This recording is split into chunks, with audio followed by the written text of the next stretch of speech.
In the scorching summer of 48 BC, two of Rome's greatest generals prepared to cross swords in a conflict that would decide the fate of the Republic. Gaius Julius Caesar, fresh from audacious campaigns and political upheavals, led a battle-hardened force of veteran legions. Opposing him stood Gnaeus Pompeius Magnus, Pompey the Great, commander of a massive army of Romans and allies determined to preserve the old order. On the plains near Pharsalus, in the heart of Greece, the swirling dust and echoing horns signaled an end to half-measures. This was the moment the Roman Republic turned on itself in a life-or-death struggle. Would Caesar's cunning outrun Pompey's numbers and resources? Join us for an unprecedented 3-hour odyssey through the strategies, betrayals, and raw courage that culminated in one of ancient history's most pivotal showdowns.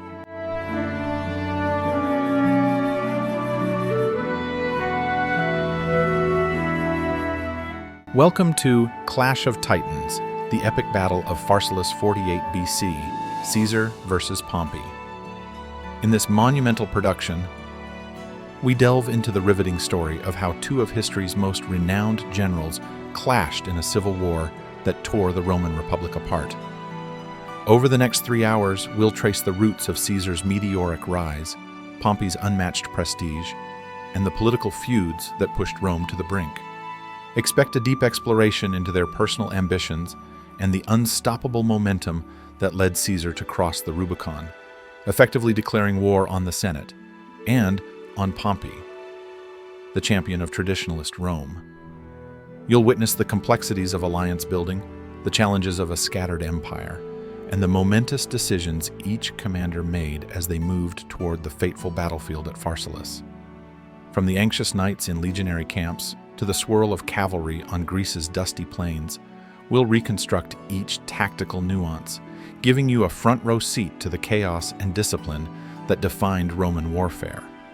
We'll also examine how the outcome of Pharsalus forever reshaped the destiny of Rome, paving the way for an imperial future under Caesar's eventual heir. Strap in for a journey that merges political intrigue, family loyalties, and epic warfare, culminating in a single day's conflict that would echo through centuries. Whether you're a seasoned aficionado of ancient warfare or new to the saga of Caesar versus Pompey, this documentary invites you to immerse yourself in the drama and grandeur of a civil war that left the Roman world irrevocably changed.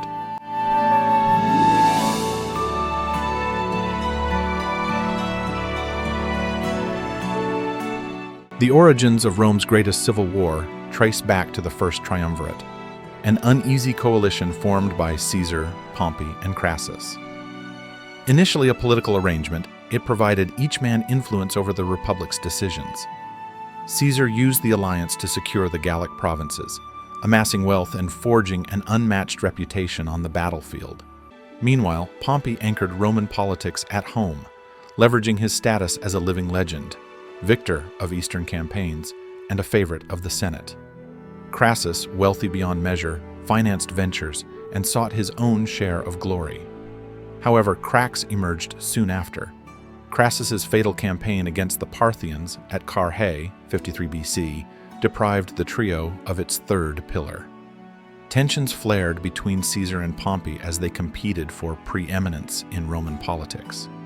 Caesar's successes in Gaul, culminating in his famous crossing of the Rhine and invasions of Britain, further fueled Pompey's jealousy. The Senate, traditionally aligned with Pompey, grew wary of Caesar's expanding power and the loyalty his veteran legions bore him. When Caesar's governorship in Gaul neared its end, the Senate demanded he disband his army and return to Rome as a private citizen, an attempt to strip him of immunity from prosecution. Caesar, interpreting this as a deliberate trap, sought compromise, but Pompey's steadfast refusal to meet halfway left few options. Caesar realized that to preserve his position and achievements, he might have to turn his legions toward Rome itself. In January 49 BC, Caesar made the irreversible choice, crossing the Rubicon River with his army, symbolically declaring war on the Republic. Pompey, forced to evacuate Rome, retreated to the Greek world, aiming to gather a colossal force and starve Caesar of critical resources. Thus, the stage was set for a confrontation that would pit legion against legion in a battle for Rome's very identity, a confrontation ultimately culminating at Pharsalus.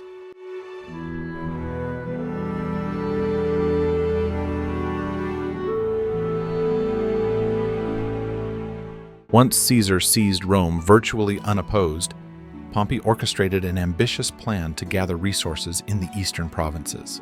He fled to Greece, determined to leverage his vast network of clients and allies, particularly in Asia Minor and the Near East, to outlast Caesar financially and militarily. Legates loyal to Pompey scoured the Mediterranean, conscripting soldiers and stockpiling grain. Meanwhile, Caesar, keenly aware that Pompey's eventual counterstrike could be devastating, embarked on a lightning-quick campaign to secure Spain and subdue possible Pompeian loyalists in the west. As the war spread across multiple theaters, both sides sought to control the seas. Pompey's admirals blockaded segments of the Adriatic, aiming to hamper Caesar's ability to land forces in Greece. Yet, Caesar's penchant for audacious moves persisted. He led smaller detachments across treacherous waters, gambling on speed and the enemy's complacency. At times, storms scattered his fleets, forcing legionaries to land without crucial supplies. Caesar's men pressed on, making alliances in Greek cities that had grown wary of Pompeian demands. Diplomatic efforts briefly flickered. Envoys from both camps attempted to arrange a truce, but mutual distrust ran too deep. Roman senators in exile with Pompey insisted that Caesar be declared an outlaw, while Caesar offered to lay down arms if Pompey did the same, a proposition Pompey's supporters considered an insulting ruse. This polarized climate meant there would be no reconciliation short of total victory. By mid-48 BC, Caesar pushed into Thessaly, determined to corner Pompey before the latter's newly mustered armies could be fully integrated. Pompey, confident in having nearly twice Caesar's numbers, carefully chose his ground near Pharsalus. For days, each side probed the other's positions, launching minor skirmishes along rivers and fords. The tension soared as legions constructed fortifications, archers tested their range, and cavalry scouted the dusty plains. The culminating battle loomed, promising to be a decisive moment in Rome's greatest civil war.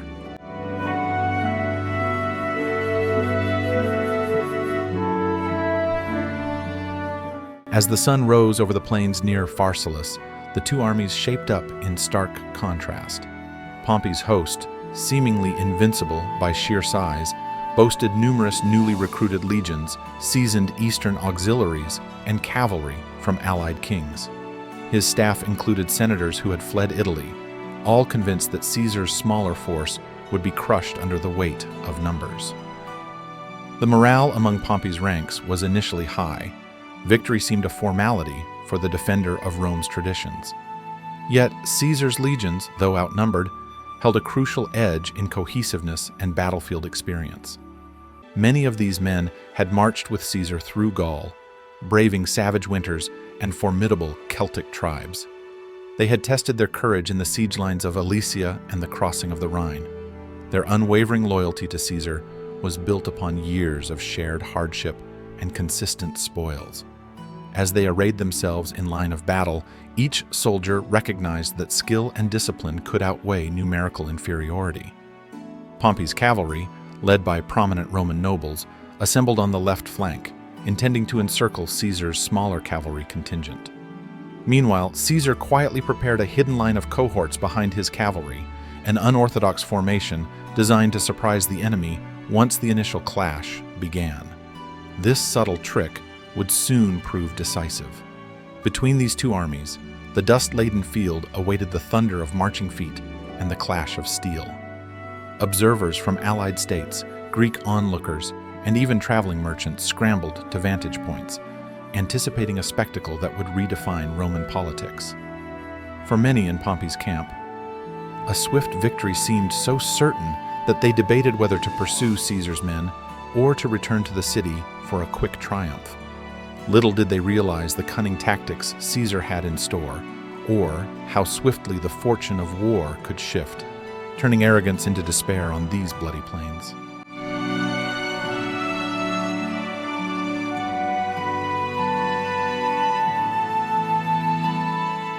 As both generals maneuvered along the field, the first collisions came in the form of light infantry skirmishes.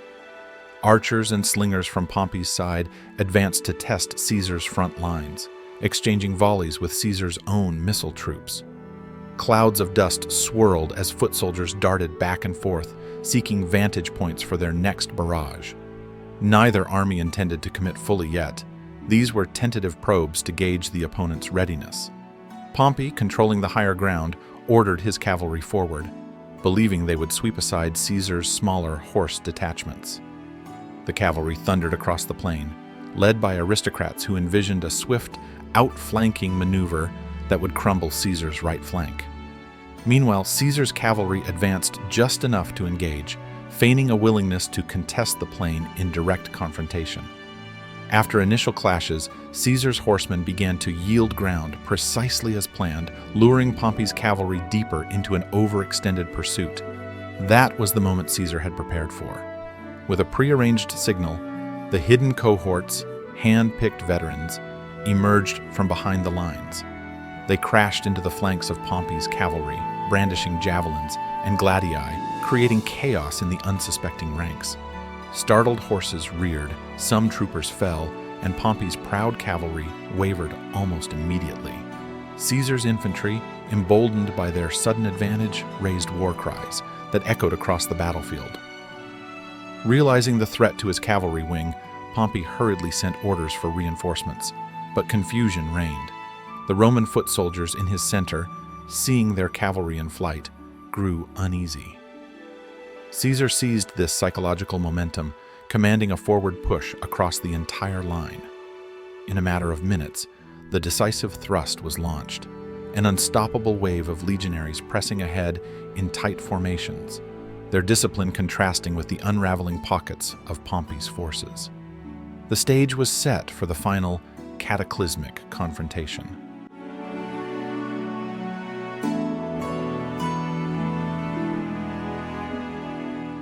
Within minutes, what had begun as a structured engagement devolved into a swirling melee. Pompey's cavalry, once so confident, disintegrated under the surprise assault. Many horsemen galloped away in disorganized retreat, leaving entire swaths of Pompeian infantry exposed. Seizing the initiative, Caesar directed his center to press harder, anticipating that morale among Pompey's inexperienced legions would falter upon seeing their cavalry vanish. Realizing his entire left flank was compromised, Pompey attempted to rally his troops from a vantage point behind the main lines. Yet the shock of betrayal by their own cavalry caused ripples of panic. Some legionaries fled, trampling supply wagons in their haste. Others fought valiantly but found themselves encircled by Caesar's veterans. The distinctive clang of swords and scutum echoed across the plain as men struggled for advantage in the choking dust. Despite initial heroics by certain cohorts, the Pompeian force succumbed to a self-reinforcing wave of dread. Rumors spread that Caesar had deployed additional reserves, threatening to envelop the entire line. Sensing the tide's irreversible turn, Pompey himself withdrew from the front, either to regroup or to escape. His departure, visible to many, further sapped the defenders' will to fight. Within Caesar's ranks, news of Pompey's retreat traveled swiftly, igniting cheers and renewed ferocity among legionaries. The final blow came as Caesar's right wing circled to enclose pockets of resistance. Abandoned baggage trains lay scattered, their keepers long gone. Thousands of Pompeian troops surrendered en masse, throwing down arms rather than face certain death. By late afternoon, the once dominant Pompeian lines had disintegrated into chaos and pursuit. Caesar, victorious, strode across a field littered with broken shields and wounded men, a testament to the swift ferocity of his plan. The cost in lives was brutal, yet the battle's outcome would redefine Roman politics, elevating Caesar to near unquestioned supremacy and sealing Pompey's fate as a fugitive in the East.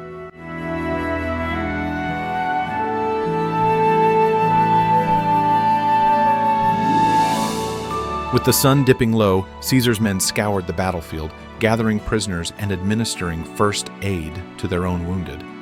The legionaries, though exhausted, exulted in victory, relieved that the gambit against Pompey's greater numbers had succeeded.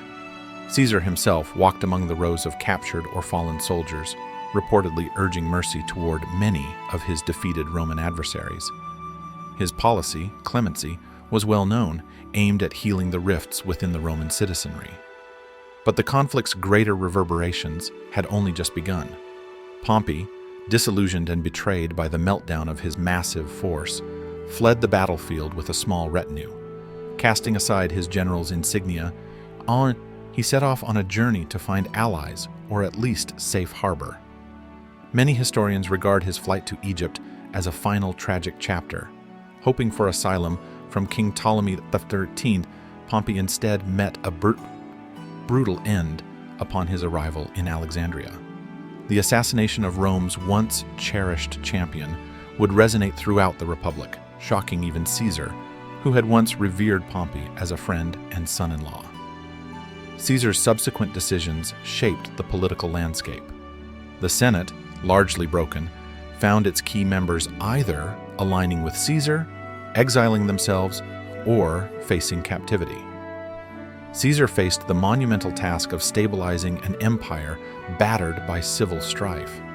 Yet, for the immediate aftermath, his priority lay in pursuing the remnants of Pompey's forces, ensuring no resurgence could undermine his ascendancy.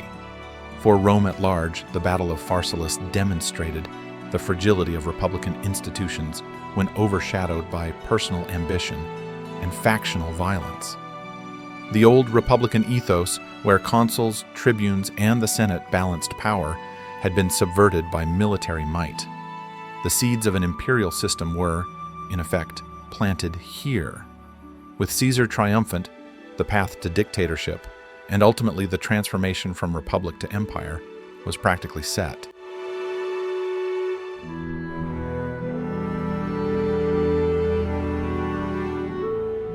With Pompey extinguished and Caesar on the cusp of consolidating power, Pharsalus took on legendary status in Roman lore. Here, Caesar's tactical ingenuity and the discipline of his legions had triumphed over a numerically superior but disunited force. In the months and years that followed, Caesar pressed his advantage, traveling to Egypt to confront the fallout from Pompey's murder and forging alliances with Cleopatra VII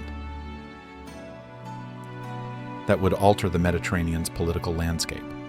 Victorious campaigns in Pontus and Africa further underscored his unstoppable momentum, culminating in his declaration as dictator perpetuo, dictator for life. Yet, the seeds of future turmoil were sown at Pharsalus. Some Romans saw Caesar as a hero who ended a fractious civil war and revived the Republic's glory. Others perceived him as a tyrant whose personal ambition crushed centuries of tradition. Senators who once begrudgingly accepted Pompey as a bulwark of conservatism now found themselves choosing between service under Caesar or clandestine opposition. The old republican system, balanced by consuls, assemblies, and a revered Senate, came to revolve around Caesar's persona, setting the stage for a line of emperors that would later define the Roman Empire. Over time, historians debated whether Pompey's defeat at Pharsalus was an inevitable conclusion of Caesar's brilliance or the product of Pompey's failures in leadership. The truth likely lies somewhere in between. Had Pompey recognized Caesar's cunning or harnessed the passion of his legions more effectively, the result might have been drastically different. Nonetheless, the watershed moment occurred on that dusty plain in 48 BC, forging a mythic narrative of one of history's greatest generals, outsmarting both the Senate's political might and a superior force. Pharsalus remains a testament to how ambition, loyalty, and strategy can pivot the fate of a civilization. For all its drama and bloodshed, it was also a harbinger of the dawn of an imperial system that would, for centuries, dominate the known world under Caesar's heirs. In the aftermath, one truth stood undeniable. The Roman Republic had been mortally wounded at Pharsalus, with Caesar poised to shape its final chapter.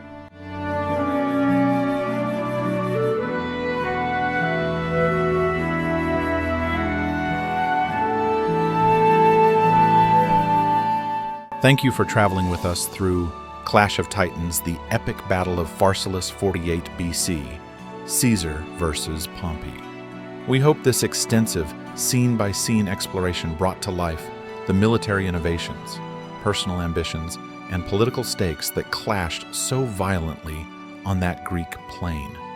If you found this journey enlightening, please like, share, and subscribe. From the seeds of rivalry sown in the first triumvirate to the final flight of Pompey, Pharsalus was more than a fleeting conflict. It was a cataclysm that shattered the Roman Republic's old traditions and paved the way for an imperial system. Caesar's dominance, sealed on this battlefield, would echo across the centuries, cementing his legacy as one of history's greatest conquerors. But it also served as a cautionary tale of how internal power struggles can transform the destiny of an entire civilization. Until next time, keep reflecting on history's great turning points. For in these monumental events lie the lessons that still shape our world today.